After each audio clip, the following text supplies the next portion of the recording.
Volkswagen Tiguan has been a long time coming, but it's finally been launched.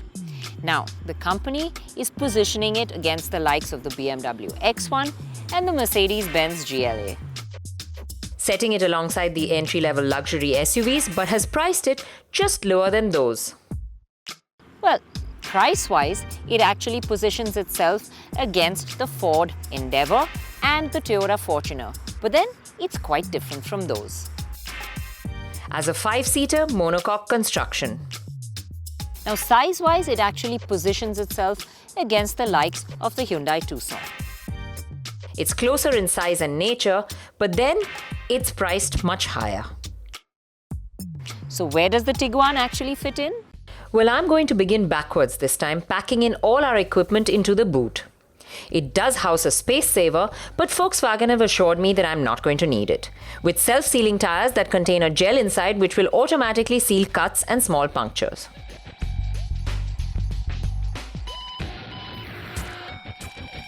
Well, it has packed in all our luggage, and I think there's definitely room for more had I packed it a little neater. It can take a couple of large suitcases too. It's a roomy 615-litre boot that's easy to load with the lip being quite low. And of course, if you want more space, you can open up options. And it's easy to close too.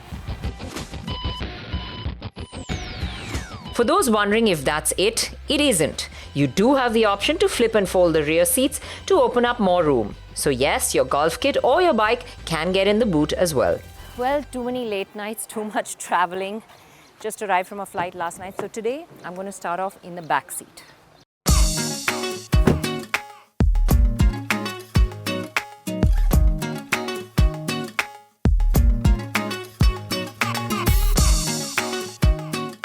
A lot of owners will be spending time in this section of the cabin, and for starters, it's quite low, so it's easy to get in. Now, from the outside, you wouldn't envision this kind of space in the back seat. I have to say, I'm pleasantly surprised by the amount of room that there is. There's a good amount of leg room, nice headroom, seats wide enough, and this panoramic sunroof really makes it feel open and airy at the back here, and it's a very comfortable place to be.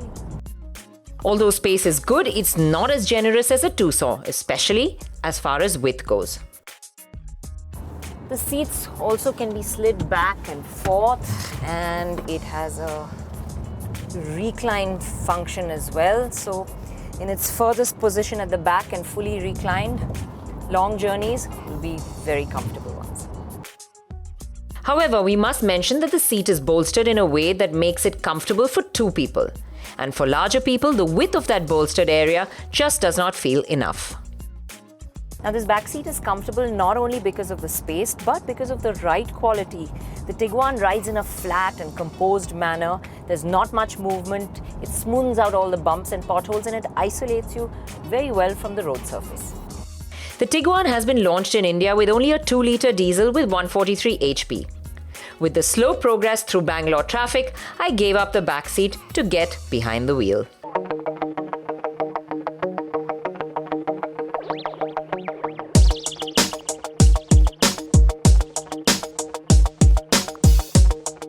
Outright acceleration's not quite so strong, but you don't really lack for power. It cruises comfortably, it ambles along well too. Cutting through the city traffic, the Tiguan felt quite okay, except when you needed to suddenly slip into a gap. And there is quite a strong surge past the 2000 RPM mark, but the thing is that you have to spin the motor past that mark to really get a move on, so you have to be quite heavy on the throttle. Those are the times that you wish for a little more power and a little better response from the 7-speed DSG gearbox. The gearbox is fine in constant acceleration and swaps cogs quite smoothly. It's only when, you vary the throttle input when you want to make overtakes and there's stop-start traffic that it does get caught out, and it takes a little while to react and feels lethargic. But there is a solution to that. You can always shift it into sport mode, and that works better. Here's where the gearbox is forced to shift down as soon as you fall below the 2000 RPM mark. And that's what keeps it in the meat of the power, making responses much better all around. With the traffic having given way to open highway, we found that the engine feels quite refined and that this SUV is happiest when it's cruising. The Tiguan feels stable and planted, and cruising down a highway like I am at this point, You know, it just feels very sure-footed. It gives you a good sense of reassurance. Steering feels good. And I just feel like I'm driving something solid. The Tiguan also comes with all-wheel drive, and we shifted the drive mode selector into off-road and decided to give it a go.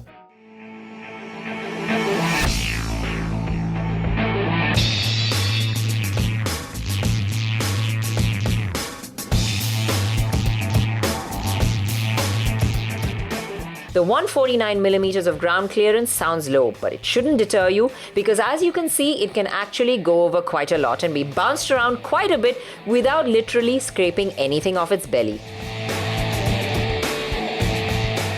The soft mud in the dugout quarry also didn't bog the Tiguan down, and yes, you can do a fair bit of off-roading. The quarry also provided a great backdrop for us to get our still shots done, and it gave me time to look around the car as well.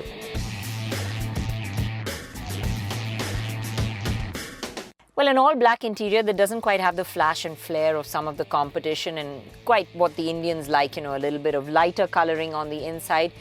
It is pretty simple in its layout as well, but it does have quite a few of the features. It is functional, and it does come with top quality and great finish. The feature list is quite healthy, and in fact, here is what you get.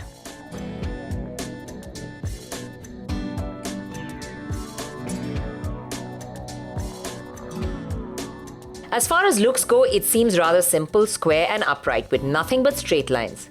Look a little deeper and you will see that the headlights, for example, are all LED and very intricately designed, as are the chrome strips that make up the grille. The bonnet has two sets of sharp lines that define it and a strong shoulder line that runs down the sides to meet the tail lamps. At the back, it's a familiar sight if you've seen the modern Volkswagens like the new Jetta and the new Passat. But even here, the tail lamps have now been given a boomerang-like shape. Overall, it is pleasing to the eye, but it doesn't quite have the presence.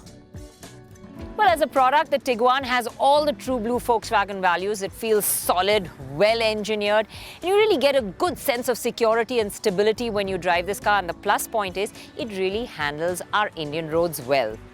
But the downside is, it is on the pricey side.